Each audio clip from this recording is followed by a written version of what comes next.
High, আমি মিষ্টি। আজ চলে এসেছি ব্যাঙ্গেলসের মেকিং ভিডিও নিয়ে। দিতে থাকছি ব্যাঙ্গেলসের ফুল প্রসেস, ফিনিশিং, ভার্নিশিং এবং গুরুত্বপূর্ণ কিছু টিপস।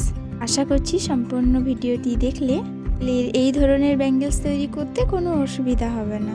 ক্লের ব্যাঙ্গেলস তৈরি করার জন্য প্রথমে যে জিনিসটি দরকার হবে প্লাস্টিকের ব্যাঙ্গেল বেস। এরপর লাগবে ফেভিক ক্লে, মল্ডেড ক্লে। এর মধ্যে দুটো অংশ থাকে, একটা হার্ডনার, একটা রেজিন। এই দুটোকে সমান সমান পরিমাণে নিয়ে মেখে ক্লেটাকে তৈরি করে নিতে হবে। যেহেতু এটা এয়ার ড্রাই ক্লে, তাই তোমরা যারা নতুন কাজ করবে তারা হার্ডনার এবং রেজিনটাকে অল্প অল্প নিয়ে মেখে কাজ করবেন। তা না হলে ক্লেটা তাড়াতাড়ি শক্ত হয়ে গেলে কাজটা করতে পারবেন না। এরপর ব্যাঙ্গেলসের বেস অনুযায়ী ক্লেটাকে বেলে নেবেন, ঠিক এই ভিডিওতে আমি যেরকম করেছি। আবার এই বেলাটা যেন বেশ মোটাও না হয়, বেশ পাতলাও না হয়। এরপর বেসটার ওপর ফেভিক ক্লের আঠা দিয়ে ক্লেটাকে ভালোভাবে বসিয়ে এভাবে আঙুল দিয়ে পেস্ট করে নিতে হবে। যেহেতু আমি এখানে এর ওপরে সূর্যমুখী ফুল দিয়ে কাজটি তৈরি করব, ক্লেটাকে অল্প পাতলা করেই বেলে নিতে হবে, নাহলে চুড়িটা ভারী হয়ে যাবে।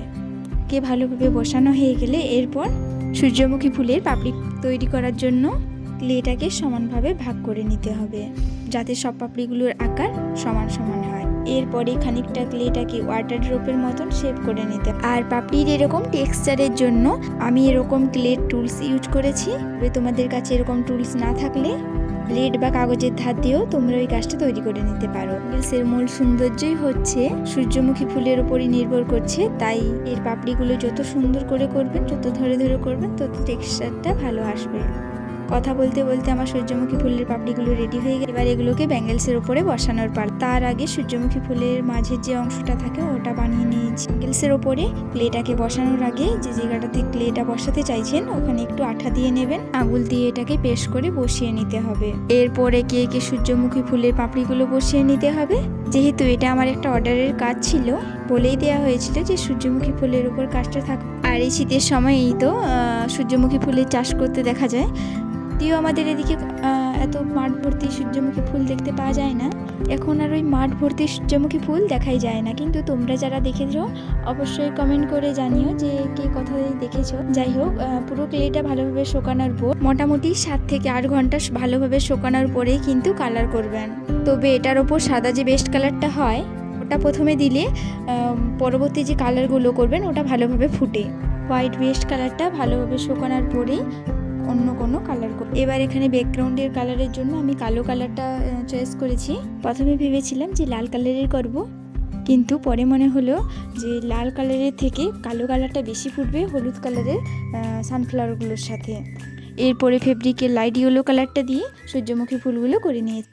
অনেকেরই ক্লে জুয়েলারি সম্পর্কে বিভিন্ন তথ্য জানার থাকে, অবশ্যই তোমরা কমেন্ট করে জানিও। আমি রিপ্লাই দিয়ে অবশ্যই ওই ভিডিওটা করার চেষ্টা করব। যাই হোক, এবার আমি সূর্যমুখী ফুলের মাঝের অংশটা করে নেব।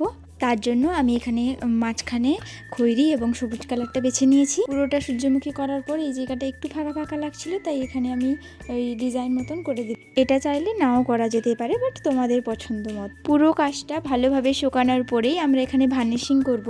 তা না হলে কাঁচা রঙের ওপরেই যদি আমরা ভার্নিশ করি তাহলে ভার্নিশের সাথে রঙটা উঠে আসবে। আর এখানে কালারটাকে প্রটেক্ট করার জন্য আমাদেরকে তো ভার্নিশিং ইউজ করতেই হবে, তবে ভালো করে কালারটা শুকানোর পরেই করতে হবে।